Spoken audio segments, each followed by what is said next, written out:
Morning. Just continuing this subject about what they're doing to my brother David and the seriousness of what psychiatrists do to people. Discovered that through an enormous amount of research that the foundations of psychiatric ideology, it is a political ideology, and the foundations of that political ideology are centred around essentially the practice of torture, also atheist behavioural scientists or science. The ideology is found in atheist behavioural science, and also in particular the ideology of eugenics as well. Eugenics is a very big foundational ideology in psychiatric thinking. So we're going to look at the history of some of those concepts in this segment, and also other segments, particularly in regards to the foundations of psychiatric ideology in torture. There is not one shred of credible evidence that any respectable scientist would consider valid, demonstrating that anything that psychiatrists call mental illness are brain diseases or biochemical imbalances. It's all fraud. There's no reliability of diagnosis, and there is no science. It's just pseudoscience. It's pretend science. This is one of the most open secrets in all of America in the psychiatric field, that nothing is being done that's legitimate, and they're billing for it. Psychiatrists claim that over 1 billion of the world's population is mentally ill. In the past 30 years, they have prescribed psychiatric medications to 543 million people. And right now, they drug 17 million school children with stimulants and antidepressants. When recently asked about the scientific basis of their profession, those psychiatrists willing to be interviewed offered nothing but excuses. Psychiatric illness is not really illness. How do you evaluate if someone is cured or sick? Cure is certainly something we look forward to. We have no earthly idea how to accomplish. We're not good at causes. We don't know what causes mental illness. But that hasn't stopped them from pronouncing themselves mental health experts and treating people against their will. And the results? This psychiatrist, man who's supposed to work to heal people, has done nothing but destroy this man's life, and in destroying his life, destroying the lives of all of his loved ones. Excuse me. They've damaged and ruined my son, and they've trapped him in a system. The way that they treated him, it made him feel like he was worthless. Brian was being kept down and high on Ritalin so they could make $2,500 per month. He gave me Valium, and I got addicted to it. It wiped out my life. My life has been ruined. My joy has been stolen. She was laying there. She took two gasps of air and died right there in front of me. It is really tragic. It's awful.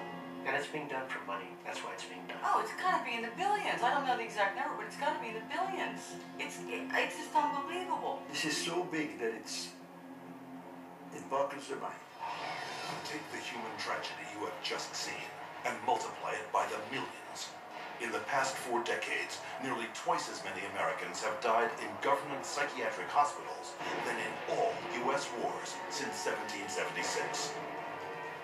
Insurance companies pay out $69 billion every year for psychiatric services, doubling the cost of medical insurance premiums. And while raking in over $2 trillion annually, psychiatrists cannot point to a single cure. Hard to believe? That's exactly what they count on. And as we will show you, it's how they have been getting away with it from the very beginning.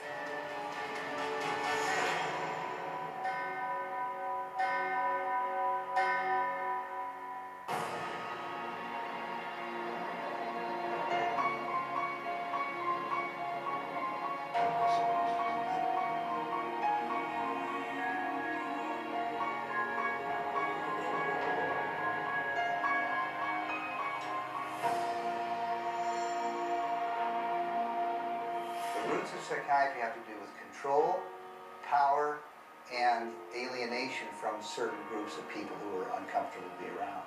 They were locked up in these places to get them out of the way. The history of psychiatry, I think, really is related to institutions. Bethlehem Royal Hospital in London was one of the world's first psychiatric institutions. Commonly referred to as Bedlam, the hospital was little more than a warehouse for those deemed mad. Inmates were confined to cages, closets, and animal stalls, chained to walls, and flogged, while the asylum charged admission for public viewings. In the 18th century, William Batty was the first to promote that his institutions could cure the mentally ill. Batty's madhouses made him one of the richest men in England, though his treatments were every bit as inhumane as those practiced in Bedlam, with not a single patient cured. His financial success triggered a boom in the asylum business and an opportunity for psychiatrists to cash in on this new growth industry. This was an era where, on both sides of the Atlantic, specialized institutions for the mentally ill are beginning to be built in large numbers. Those institutions date back certainly to the beginning of the 18th century, and in a few cases even earlier than that. But the explosive growth of an asylum sector, of asylum donors, some historians have called it, is very much a 19th century phenomenon. It's that period when the state is persuaded to invest tax dollars in building these places.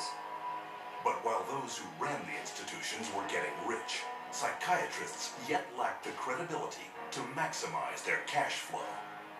In order to justify their profession, they needed to come up with these biological solutions, or they didn't have any profession. The only way for them to solve that was to attempt to start believing that these people that were suffering from emotional disorders was from a biological basis. Whatever was done to make this person more manageable would be simply called a treatment. And the sad reality is that many of these so-called treatments were, in essence, torture. The near-drowning devices that were developed in this period, for example, must have been appallingly frightening. For example, one device involved putting the patient into a coffin, closing the lid, and dumping it into a bath of water, and then opening it up and trying to revive the patient. There were a range of these things, and the mortality rate was very, very high. Psychiatrists next sought to give credence to their practices by cloaking them in the language of medicine. This repackaging of treatment became known as the medical model. Somebody who's really hyper and manic, if you're wrapped up in a cold sheet and dunked into some water, you're going to quit acting manic because that's a punishing treatment. So, but as soon as the symptoms started to go away, they started to believe that somehow by wrapping them up and dunking them in cold water, it was draining the toxics out of their body. So they built the medical model around that. Pushing the biological theory of mental illness a step further, an American, Benjamin Rush, put forth the idea that insanity was caused by too much blood in the head. The cure? Remove the blood by any means possible. Restraint, cold water, bleeding, even terror. And with that, a new medical model was created. Benjamin Rush was probably the most famous American physician of the Revolutionary era. Rush was known as the master bleeder. He bled his patients for madness. He also invented something called the tranquilizer. It's a chair that looks a little bit like an electric chair. The patient was confined in this apparatus, sometimes with cold water applied to his or her head, for some hours at a time, and Rush announces in a letter that he's invented this new contraption and dubbed it the tranquilizer. Rush's often lethal procedures were detailed in his 1812 textbook, which remained psychiatry's authoritative source for the next 70 years. He was so revered that in 1965, Rush was enshrined as the father of American psychiatry on the seal of the American Psychiatric Association. As the 1800s wore on, psychiatry's mounting failures at curing madness threatened their financial bottom line, forcing them to invent new medical models.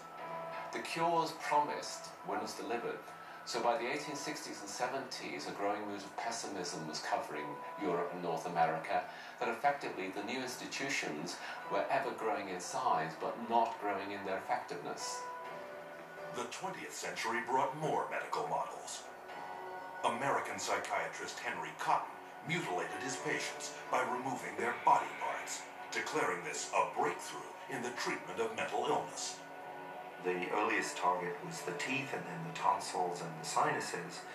But when patients didn't get better, the enthusiasts for this treatment then started to move down the body and to say, well, obviously patients have swallowed bacteria in their saliva, so stomachs need to go, spleens need to go, colons need to go. As public outcry escalated over torture and maiming of patients, psychiatrists would invent new methods, each one hailed as the miracle cure. But each one was ultimately proven no more effective, nor less brutal, than the last. This is a history of psychiatry, more or less, to damage the patient. I mean, this is a version of the original model, which was to chain them like animals.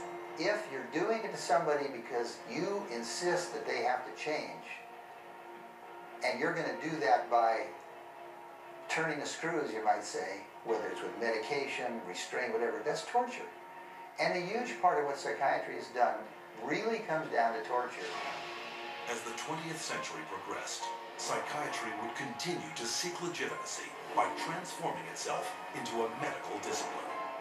But they succeeded only in creating more efficient ways of inflicting mental and physical torture and death, a legacy that has carried forward into modern psychiatry, with its most profitable medical model to date, the mass drugging of millions. But to do this, psychiatrists first had to shatter one of mankind's most cherished beliefs, decreeing that people were not what they thought they were.